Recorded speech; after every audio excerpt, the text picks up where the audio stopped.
रब याद ना आए तो फिर कहना। वो छल्ली वाला अब सब्जी की रेड़ी लगाता है जिसने अपने बच्चों को छल्लियाँ खरीद कर ना दे सकने पर दूसरे बच्चों के लिए छल्ली की कीमत सिर्फ 10 रुपये लगाई थी, जबकि इर्द गिर्द 20 रुपये की छल्ली फरोख्त हो रही थी। चंद रोज कबल मैं यूं ही चलते चलते इस छल्ली वाले के सामने रुक गया। वो अपने काम में मसरूफ था। रेडी पर दो तीन लोग सब्जी खरीद रहे थे। मैं देखता रहा। एक खातून ने इससे आलू खरीदे, साथ धनिया मिर्च भी ली और इसे 50 का नोट दिया। इसने आलू के साथ आज खुद धनिया मिर्च मुफ्त दी।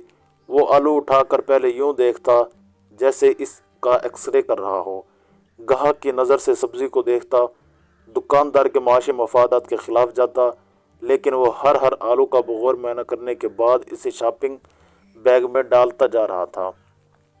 जिस आलू पर कोई मामूली सा दाग भी होता इसे एक तरफ कर देता, जो आलू ठीक होता सिर्फ इसे डालता। इसी तरह एक और शख्स ने टमाटर लिए। इसने टमाटर भी वैसे ही देखभाल कर अच्छे अच्छे दिए और मामूली नोयत की खराबी भी अगर किसी टमाटर में इसे महसूस हुई तो इसे एक तरफ कर दिया। हालांकि इस खराबी को गाहक भी तलाश नहीं कर पाता। जब गाहक रुखसत हो चुके तो मैंने इससे कहा कि आप रेडी मेन रोड पर क्यों नहीं लगाते, यहाँ साइड पर, और वो भी निस्बतन एक वीरान जगह का इंतखाब आपने क्यों किया है। इसने कहा कि मेन रोड पर रेडी खड़ी नहीं करनी दी जाती और मुख्तलिफ टैक्सों की सूरत में अच्छे खासे अखराजात हो जाते हैं। यहाँ वीरान जगह है, यहाँ कोई किराया नहीं देना पड़ता।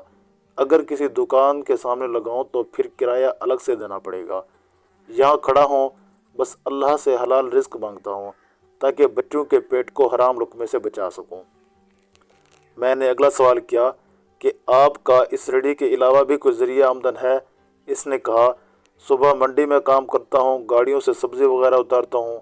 सुबह सवेरे इस काम से फारिग होकर अपने लिए सब्ज़ी लेता हूँ और दिन को इस रेडी पर फ़रोख्त कर देता हूँ। पिछले सीज़न में मूंगफली लगा रखी थी। इससे पहले एक मरतबा छली लगाई थी। रात को रेडी घर लेकर जाता हूँ और खड़ी कर देता हूँ। मैंने पूछा कि इस कलील आमदनी में गुजारा हो जाता है। इसने कहा कि कसम ले लें, अगर मैं 10-20 रुपए भी शाम को घर लेकर जाता हूँ तो मज़ीद पैसे आने तक वो मुझसे ख़त्म नहीं होते, खा मज़ीद पैसे कितने ही दिन बाद क्यों ना आए। और किसी चीज़ की किल्लत भी नहीं। अल्लाह ताला का जितना भी शुक्र अदा करूं कम है। वो मुझ न चीज़ को भी रिस्क दे रहा है। मैंने पूछा कि ये ख़राब आलू और टमाटरों का आप क्या करते हैं। इसने कहा कि ये मैं खुद और अपने घर वालों को खिलाता हूँ, किसी गाहक को नहीं देता। इससे अल्लाह की नेमतों की नाशुक्री भी नहीं होती और मैं भी हराम खाने से बच जाता हूँ। मैं इसके सरापे का जायज़ा लेने लगा तो मेरी नज़र इसके कपड़ों पर लगी पेवंद पर जा कर रुक गई। इसने कपड़ों पर पेवंद लगा रखे थे जिन्हें खुद सुई धागा लेकर सिया गया था। यूँ लगता था कि कपड़े साफ मगर इंतहाई पोशीदा हैं। इसने मेरी नज़रों के ताक़ुब में इस पेवंद को देख लिया और मुस्कुराकर कहने लगा, भाई सच कहूँ, अगर हम जैसे इस दुनिया में ना हों तो रब के हबीब सल्लल्लाहु अलैहि वसल्लम की इस सुन्नत को कौन ज़िंदा रखेगा। इसने ये बात पेवंद लगी जगह को हाथ में पकड़ कर कही। मेरे लिए ज़ब्त मुश्किल हो रहा था। मैंने सिगरेट सुलगाया और बोझल कदमों से दफ्तर की जानब चल पड़ा। मेरा दिमाग उलझ कर रह गया। क्या अब भी किसी को शक है कि अल्लाह ताला ने दौलत की तकसीम दुरुस्त नहीं की। मेरा दिल गवाही देने लगा कि अल्लाह ताला अपने हबीब सल्लल्लाहु अलैहि वसल्लम की हर सुन्नत को ज़िंदा रखने पर कादिर है। मुझे वो सारे फ़लसफ़े इस छल्ली वाले के पेवंद लगे कपड़ों से भी बोधे लगने लगे जिनमें कहा जाता है कि अगर तुम पैदा होते वक्त दौलतमंद नहीं थे तो इसमें तुम्हारी कोई गलती नहीं है, अगर तुम मरते वक्त दौलतमंद नहीं हो तो इसमें ज़रूर तुम्हारी गलती है। इस छल्ली वाले ने अपने किरदार से इस सारी फ़िलासफ़ी को एक लायानी मफरूज़ा बना डाला। मैं सोचता रह गया कि इस दौर में भी पेवंद लगे कपड़े पहनने वाला मुझसे बहुत बुलंद और अजीम था।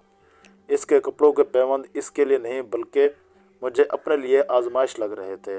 इन बोसीदा कपड़ों से इस छल्ली वाले को नहीं बल्कि हम सब को आजमाया जा रहा है जिनके कपड़ों पर कोई पेवंद नहीं लगा हुआ। ये पेवंद लगाने वाले के नहीं बल्कि इन माशी फ़लसफ़रों के मुंह पर तमाचा है जो दौलत के मनसफ़ाना तकसीम के ज़िम्मेदार भी हैं और कमज़ोर तबक़ात का धड़ल्ले से इस्तेहसाल भी करते हैं। इस रेडी वाले की तरह अक्ल कामिल यकीन से कोई गुर्बत का अज़ाब खामोशी से सह रहा है تو اسے اللہ تعالیٰ نے اپنے رسول نبی کریم صلی اللہ علیہ وآلہ وسلم کے معلمانہ اور کریمانہ اخلاق کے وسیلے سے اتنی قوت برداشت دی ہوئی ہے، ورنہ وہ کبھی کا اخلاق قدروں پر سمجھوتا کر چکا ہوتا۔